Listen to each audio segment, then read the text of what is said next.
I'm going to be talking about how to get small money makers on your homestead.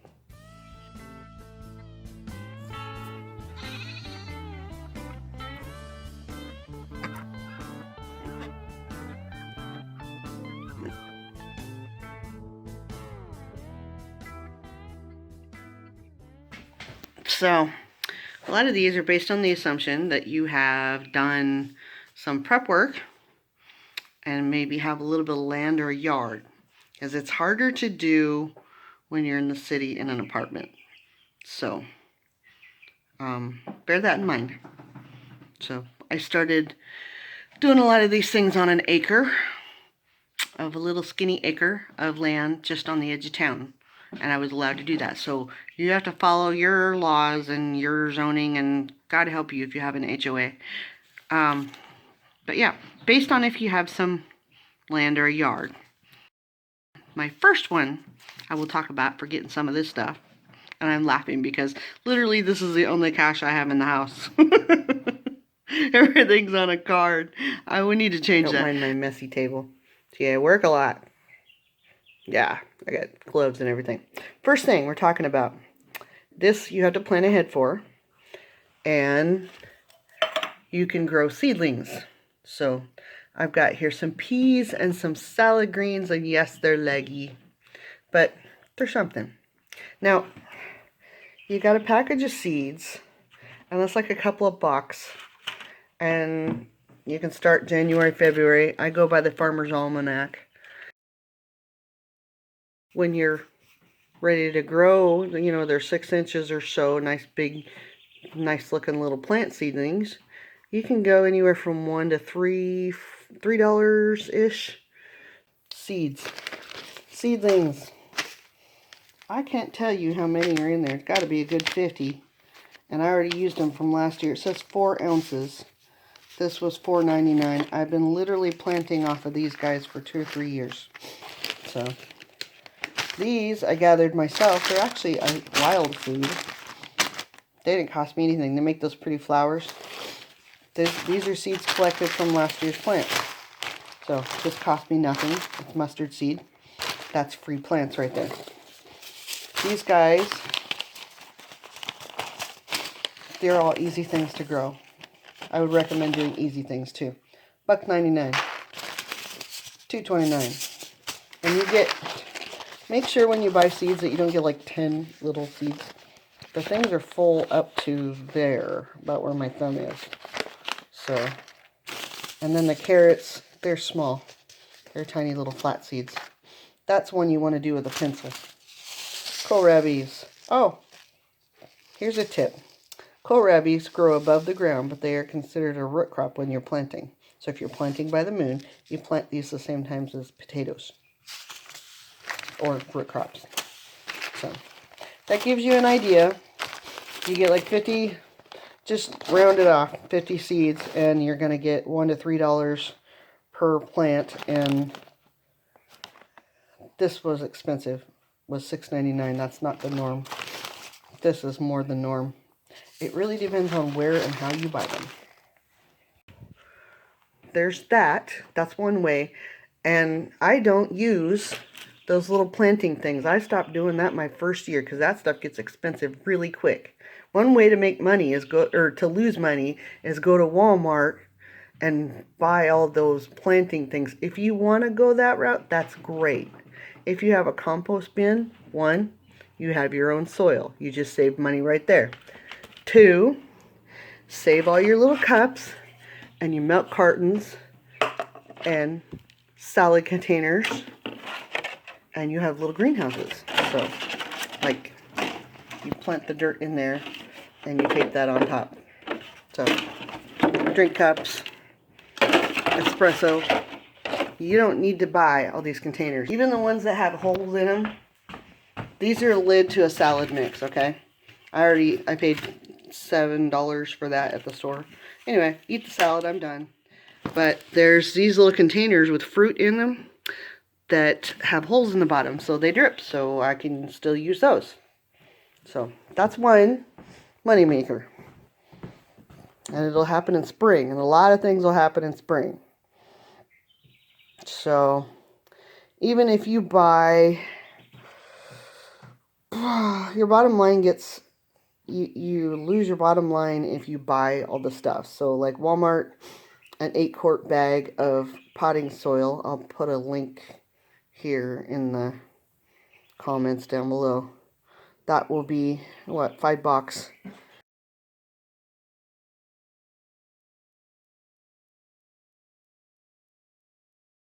Seed pots, you're spending even more. Like I said, you can use cans and egg cartons. Biodegradable things are awesome because when you plant, you put them right back in the ground. And the plus to this is plant something you like to eat in case you get stuck with it. Because if you don't sell, you still have all these plants. So you can use toilet paper rolls. You can use folded up newspaper cups. And then when you're done, you can list them on Facebook, Marketplace, Craigslist, your local reader board. Some places, if you're allowed to, you can do it by the side of the road. Squash. Squash don't like to be having their roots disturbed, so use one of these biodegradable containers for them, and then, like I said, just plant it in the ground. Egg cartons. I love them. So you don't have to buy those little cubes. You don't have to buy those little peat pot things unless you want to. So I use organic dirt from my chicken coop. So, and one of the things in my notes was put them by a window so they don't get leggy like you just saw mine. Don't water them too much. That's another thing. Another thing. Get you little green stuff in your wallet. Again, it's probably going to be a springtime thing. Is house plants. Especially little aloe vera plants. You got to plant ahead. And you can use the same pots. One thing about aloe vera plants, they like drainage. So you be stingy with the water in these little ones that don't have drainage here. And mine are all scraggly looking because I use them all the time. So I'm always picking off leaves. So they're not pretty. I'm not Martha Stewart. But you can get babies. I call them babies. Where is one? Where's one that made a baby? Come here. There's like 1, 2, 3 babies just in this one. And I bought this 2 years ago at like Home Depot for $5. So I can grow it to that size again. That's about the size they are when you buy them. And sell it for $3 to $5. So they're about that big. So, but they're easy to make babies. You just take them out of the pot. It's time to repot that one and put it in another pot with, you know, soil that's not too rich. Remember, they grow in the desert, so they like to keep their feet dry, have good drainage, and you will know when you water them too much because, like this guy right here, I was watering too much at that point, and they kind of wilt. There's a dead fly in there. That's gross. So, what they really like, I do pottery too, a little bit, primitive pottery, is they really like the slow drip irrigation type watering. So, I picked this one a lot, but it grows a lot too. So, one thing you can do too, aloe vera is one. You can take your house plants and take cuttings off of them and grow them. Some you have to put in a glass of water first. Some you can just stick straight in the dirt. And I don't remember what the name of that plant's called. It grows like crazy. So, these guys. This is a Christmas cactus. Succulents, you can just stick them in water or stick them in the dirt and they grow roots. So, depends on the succulent. And what is this guy? I can't remember the name of it. Silver leaf begonia. That's what you are. That plant. Apparently, it's mildly toxic. My little daughter, when she was a baby, chewed on one of those.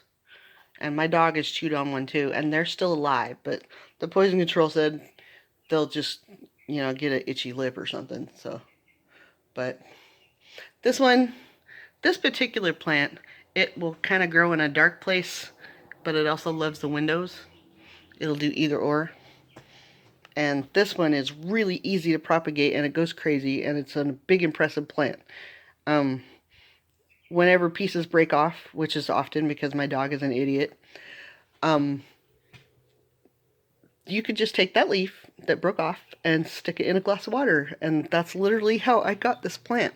This plant is 50 years old or more, because the one is mine from a start, and then there's this one. I'm babysitting it for my dad right now because he's living kind of off-grid. And then this one's 50 years old too, and it was given to my mother, older than 50. So you can give the gift that just keeps on giving. You got plants. You got house plants, you can make starts. It happens. It's easy. Use Dixie Solo cups or whatever they're called. So if you want to, you can even put them in little pots and tie jute string on them. And again, that's going to affect your bottom line, but it can also raise your price, because cutesy little pretty things will sell better than just something in a solo cup. So there's that to think about. Another vining plant. It's easy to get starts off of. My dog killed it. So that's something you can do in apartments. Oh, and again, this is worst case scenario. If you have plants all made up and none sell, you have gifts for Christmas. Foist them off on your friends and family like zucchini in summer. And now, the next option for making a little bit more of this stuff, I'm really just using that $1 I got. These guys are one small money maker, because everybody wants chickens right now. You, Captain Obvious, can do chickens right now because they're hot, because the stores don't have them or they charge you too much money for eggs, and everybody's freaking out about eggs. So by golly, grow some chickens if you can. Again, not for apartment dwellers. Check your HOA, check all your laws, because some of the places where we live is really stupid. So if you have one of these, you're golden. So my dad had one and he moved. I got a lot of his stuff when he moved. So I don't put water in it like the directions say to, but like this one. What is this one? This is a little giant styrofoam one.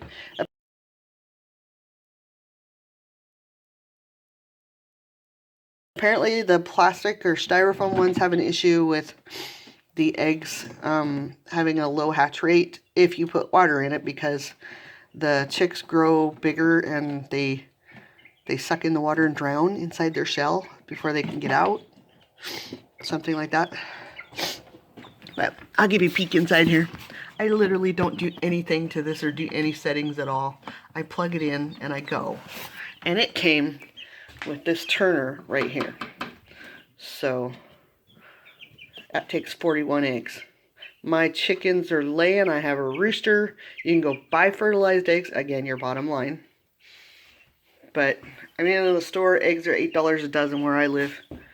And the people that have farm stands are selling them for $4, $3 to $5 a dozen. And I haven't even checked the price of pullets yet. I know chicks are $4 or $5, so I gotta have some money right here. You guys are all wet. I just fed them and gave them water. But yeah, my eggs are dirty. You don't wash them before you put them in there. And yes, you have to have fertilized rooster eggs, okay? But I put a little apple cider vinegar in their water and give them a little chick starter. You gotta buy that. And I clean everything out. But like, you don't have to have new gear and all the new fangled stuff. Yes, you will have failure. You'll have failure with the new stuff.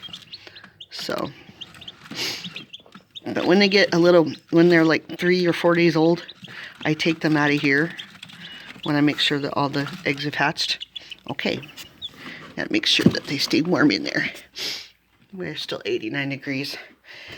And then I put them in a tote. These guys are due for a bigger tote. I only had 2 that made it out of the last batch because I'm trying to hatch winter eggs. And they're a little more finicky because they froze, I think. And I need to take this out and clean it again. You don't need to buy shavings to put in there. I do sometimes, it smells nicer, but any dry organic material. This is all the gunk that comes out of the wood stove. My husband's messy. And there's a lot of junk that I clean up and I get to do it again. There's probably some ash in there. And they've been okay. I make sure they have lots of ventilation. But so far mine haven't had a problem with that. And this way you will get some roosters. Where I live, we eat the roosters. I keep the best ones. Oh, your crop's full. But yeah, these are just barnyard mix. And they're probably going to be a hot little item if I were to sell them. But we have a predator problem, so I'm just making more chickens because there's a lot of things out here that like to eat chicken too. I think you're a rooster. Yeah. So these guys are old enough. I bring them grass from outside and, you know, all the weeds. Let me put this on here again. Important thing when you put them in a tote, you got to drill holes in the side, lots of holes, or you got to give them lots of air. And they're due for a bigger tote. They were a couple weeks old now, I think, and they were that size. Went from that to that, nothing flat. So I put them in a great big blue tote. Another thing I do with totes, when my hens are finally broody, which the predators ate all my broody hens, so I don't know if I'll get any this year. I've only got 5 out there. But I bring in a broody hen and I put eggs under her if she'll take them. Or I bought chicks at the store and put them under her in a tote because she's forced to sit on them and she kind of doesn't have a choice. She just mommies the little baby eggs. So far that's worked for me and she hasn't killed them. So, my notes here. Chicks, pullets, broody hen. Yes, I have footage somewhere of a mama with like 25 babies. Oh, that's the thing. On the eggs under the mama hen. I need a BB. I don't put like 25 eggs under her. I only put her little dozen under there because some will get kicked out of the nest and not hatch. So it's better to stick chicks under a mama and make her raise a bunch of chicks than make her raise a bunch of eggs. So she'll raise her batch, but she's going to lose some. You're going to have some that don't hatch or get buried. So don't peck me. I'm trying to put your thing back in there. All right. Oh, and broody mamas will peck the heck out of you, so that's a trick. That's a trick too. Find yourself a cup with broody mamas or hens that peck and go in where they are and put this on their head. And then you can grab the eggs. find a bucket or a cup or something right on there. It works. Then they're like freaking out inside there and not pecking you. So, okay. What else? Oh, I think I said that that's not for apartments. Yeah. What else? What do I got? I said about those shavings. Paper shredder material is another thing you can use in your totes. Change it often. It doesn't smell very nice. It does create a little dust, so if you have like major allergies, maybe don't do that. Or do them in a garage or something under a light. I'm right here by the wood stove, so this is a good spot for me. And another thing that I use for in their thing, I make paper with it, I put it in the wood stove, and I also use it in their tote, is that junk mail. All of my junk mail and any paper, anything goes in there. So anyway, this is a good educational thing for your kid. I put a little apple cider vinegar in their water. And Oh, and the stuff that comes out of their cage, I dump it in the garden. So everything equals compost. My dead, really neat cleaned out gardens. This is where all the the stuff from the totes from the chick goes into these beds. So as I fill that in, that's part, my stalls, when I scoop them out, they go into the chickens, and then the chickens take out, in theory, the last of the weed seeds, but obviously I've left them alone all winter. So here is another way to get more of this stuff, just a little, in your pocket. These guys. Now, I would love to free range. It would be awesome if I could free range, but I can't. We have too many hawks and crows and all that. So my hubby built me this up by the garage, and yeah. Anyway, chickens. Chickens in general, there's like 3 or 4 different things you can get out of these guys. 2, our state doesn't allow me to sell chicken meat. So, but I guess some states do. Joe Salatin talks about it, raising chickens for eggs and meat. So, I don't always feed them chicken feed. I feed them scraps. Oh, you're going to lay down there, are you? Okay. That's fine. You just can't stay down there. I still have predator problems even inside the coop. There's a little mink or something coming in probably right there in that corner that I've been fixing over and over again. So, predators is one thing you have to watch out for. So, but yeah, these are the pet that poops breakfast. And they make your compost. So, this is actually an area that was my first raised bed garden, and then I had to convert it to a coop real quick because I lost 50 birds in one night. Lovely raccoons. 50? 30. A lot of doggone birds. And there's a hole because the little birdies keep getting in here, and I chase them out. And then I plug the hole, and then I get birdies in here again. So, anyway, I'm down to 5 and 1 rooster. But for instance, I had 5 roosters, so there's the thing too. You're going to get some hatch out. I've been getting about half that are roosters.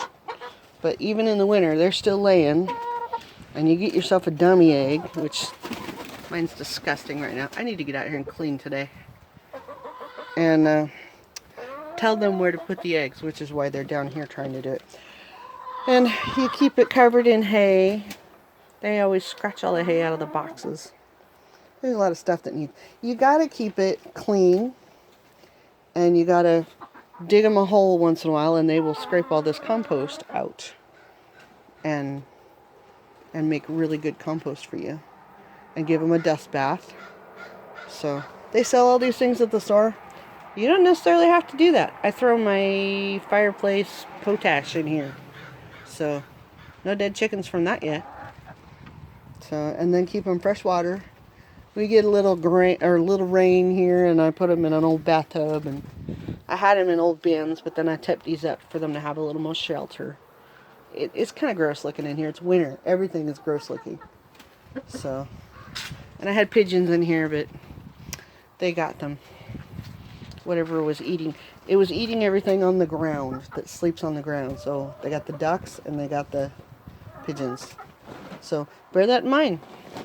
Predators are going to be an issue when you have chickens. But you have from this product, from them, they will make you compost dirt, which you can then sift and sell. I filled up 80-pound sacks for $8, and that was, gosh, a good 8 years ago. So I couldn't label it organic, but it was organic. And people seem to want that. And again, this is a good chore for your kid, taking care of these guys. It's a good little kid thing. My grandson comes over and feeds them, and he looks for the eggs. And then we dig in the dirt and scoop it up. I just dumped a bunch of stall leavings in here, and they turned it into that in about 2 days. So, I would recommend doing a 1/2-inch screen on there because, again, we got little minks coming in. Use metal, not the plastic. it's useless. So, and if you want to, you can just use an old tarp and put over there if you tie it down real good. And that's the problem I'm having right now, is it's time for me to have a new tarp. It's a rainy day, so I'm doing videos, I'm not doing work. It's just work.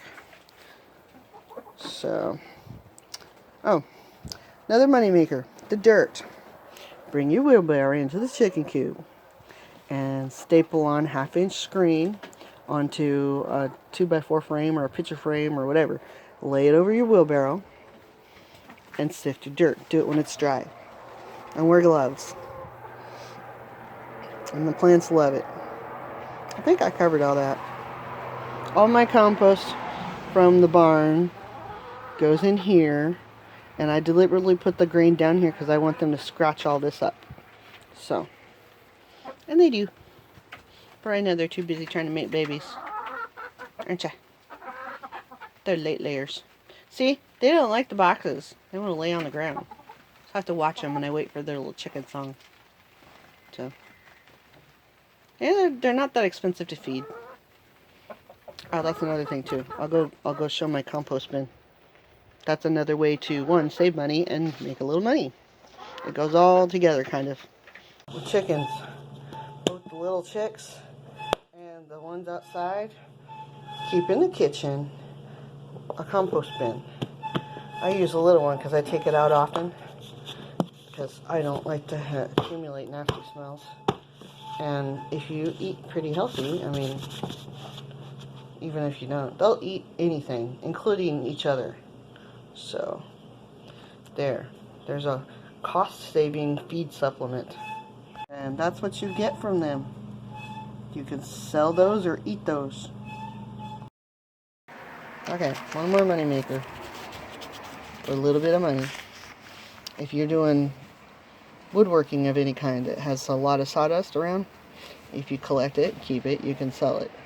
They literally sell the stuff at the farm stores and such. So, here's one more thing. People that have horses use this in their stalls. A lot of people use it as mulch. And second to last, crafty things.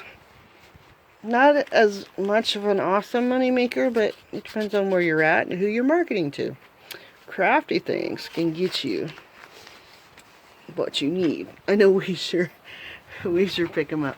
We see them at swap meets and stuff. But like I made this for our last place that we were. But there's a funny farm named Bunny Farm just down the road from us, so I guess it's a pretty popular name. But these types of things, people like me will buy them like crazy. So, and I see these at swap meets. So, gratuitous horse footage here.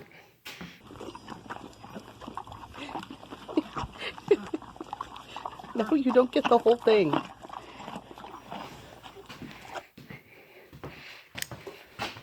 If you're already set up for horses, and we all know how much money those cost. If you're already set up and it's a nice facility and safe, you can possibly board horses. I said small money makers.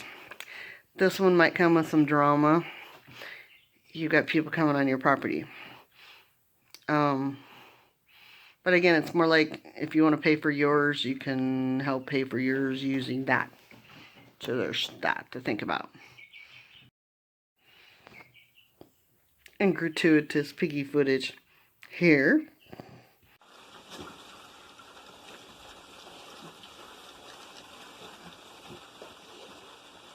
Piggies. Piggies are one thing that has, because I have a little property, that has continually brought me a little bit of this. Mostly paid the feed bill, because I'm not going big scale anything, and I'm just like self-sufficient, so we're not making a business here. So I turn right around and take that money, literally usually the same day, and drive to the feed store and buy feed with it. So, small money maker. But piggies, it depending on the breed and how old they are and what the market's like. The market hasn't been real good lately because of the C, the germ that starts with C that we can't say because YouTube will, make the video go away. And the thing, that has to do with the C, that's been a problem. So a lot of people, like in Texas, had a line 2 miles long to 2 miles, 3 miles to take livestock to the auction. That's like last ditch. So, but like if you are homesteading, you can make a little extra by selling piglets to feed those pigs. So, like this year we're taking a year off because I had to get rid of mamas and stuff. So, when they were selling, oh gosh, before prices went crazy, I was seeing wiener pigs in spring for $125. That was a good price. Now they're quite a bit more, and they're show pigs and stuff. They're more.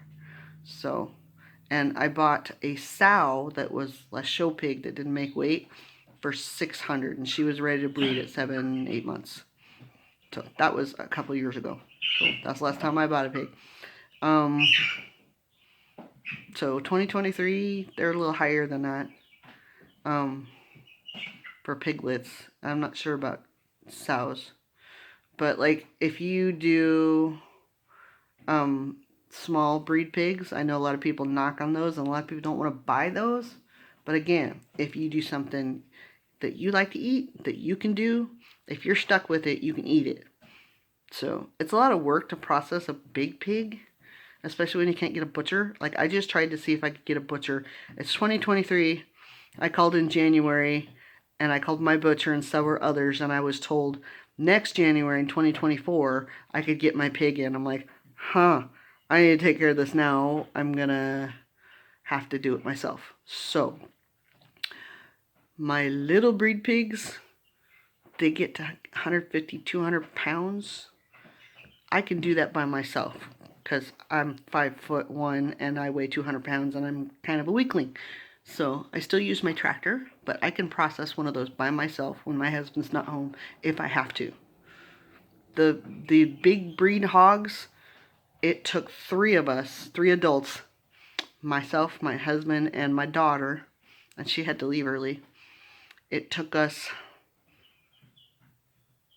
4 to 6 hours, all 3 of us, to bang, hang, peel it, and make it into little pork chops. So, and put it in the freezer. So that was kind of a job. So that's kind of a family affair, those big boys. So bear that in mind. That's growing them.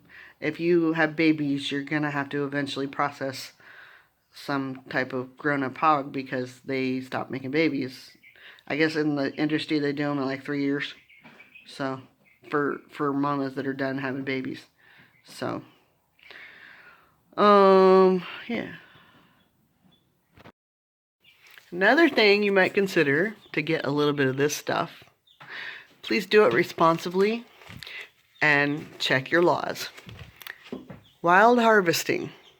Here in this state, they're probably overdoing it, but there's a lot of people that pick mushrooms and sell them.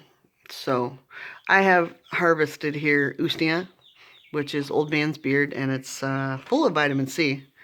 And I actually used it as a remedy against that germ I can't talk about, along with some other things.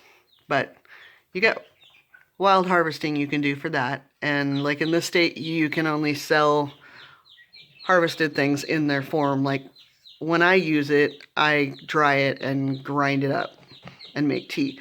I can't alter it in any way by law. So but other than that, I dry it over the stove, and I made these racks. So it cost me nothing, and I got a fun day out in the woods. And there's another little money maker if it'll work in your area. One more thing that gets you a little bit of this stuff.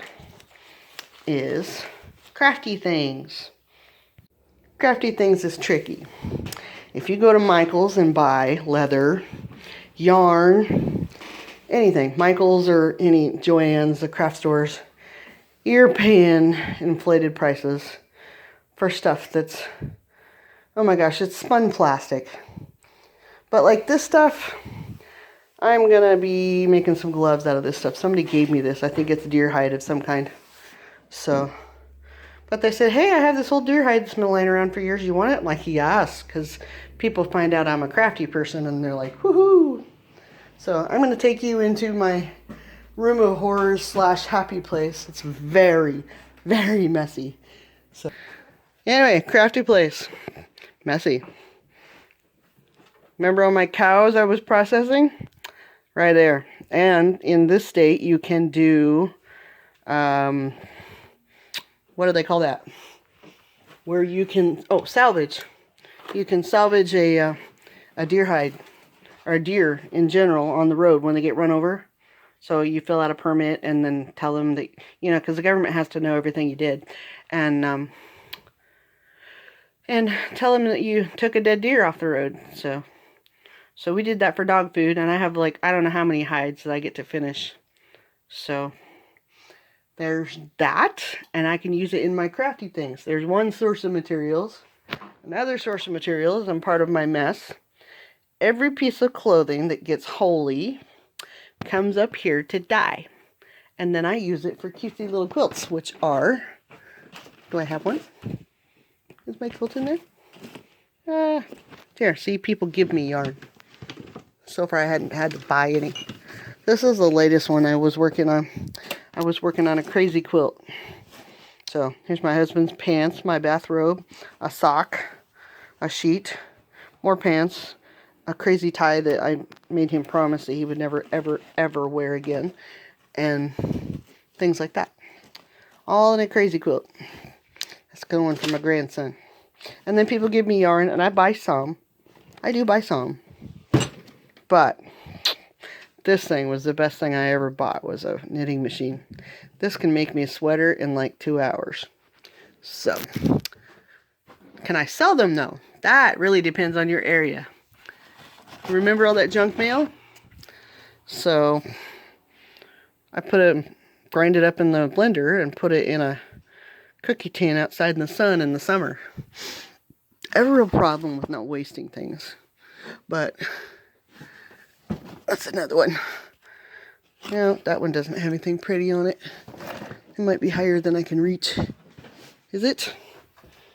Anyway, one of the things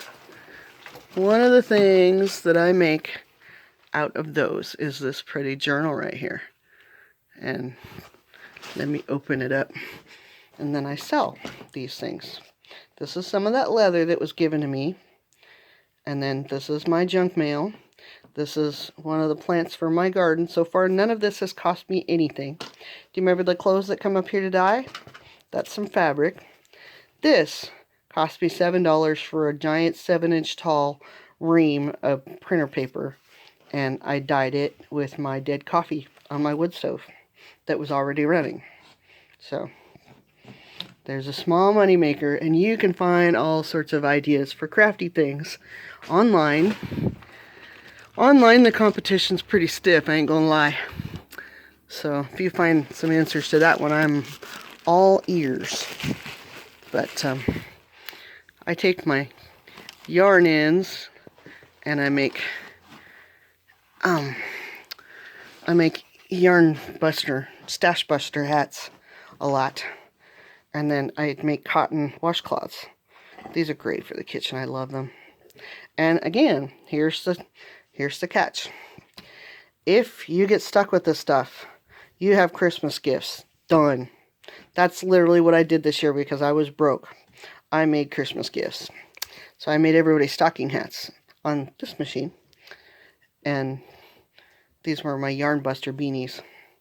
So I made those. And another thing I make and give away as gifts and sometimes sell is these guys. Yarn Busters. Dead plastic bags. And then they're stuffed with more plastic bags. It's for scrubbing your dishes in the sink. So, And then, what are some more things I make? Scarves. I make scarves. I do beaded jewelry. All of these things can be little money makers. I said little. So, another thing people do is they sell wool. I have lots of it. You have to have a certain quality of it. Oh, another idea for crafty things. These guys in the wintertime. Play on the holidays. Somebody might do an impulse buy. It happens. So my biggest thing about my crafty thing, I hate to go to the store to buy stuff. I will buy paint. I will buy hot glue. Or whatever glue I need, like E6000. But I like to make my stuff out of nothing. Something out of nothing. This is flax. I'm going to make that into string. And then I'm going to make stuff with it. So, I don't like to spend money on my crafty stuff. It takes all the fun out of it. For instance, I had a gal that was wanting beanies. And for three hats and mittens at Michael's, the yarn that was required for that was going to cost about $90. And I told her that it was going to be like that. And then I went and priced it and told her. And she went, oh my gosh, that's expensive. Because you can literally go to Walmart and buy the same hat for $12. You know what's crazy? It's all spun plastic, every single bit of it. Another reason why I like to do my crafty things from scratch. So, I make flax. I do baskets. Where's my basket? There's one of my baskets down there. That's from blackberry vine bark and swamp grass. And I save it, and that's why it's so messy in here. So, I save things. Oh, knitting machine. Here's what the knitting machine does. The knitting machine makes a nice sweater. Pretty sweater. You'll see it better when I get it done. One of these days I'll take a picture of it. I try to film my crafty things too. Which leads me to the next topic. Almost forgot. There's another example of something out of nothing. My not so happy place. But it gets the job done, I think. It'll get you a little bit of this. I have been looking at several work-at-home type things. And the latest thing I've happened upon that I actually made $5 on. I'm told it takes a heck of a lot of work. So, since it's the off season, I have devoted my time to working here some of the time, because what I do, the reason why I do all this junk is because I got a big butt and I don't want to have a big butt. That's part of it. So, I started off with these guys, and yeah, those are their rates. If you can see that right now. Apparently, the folks that do this tell me these guys are the worst paying ones, and they have a lot of rules.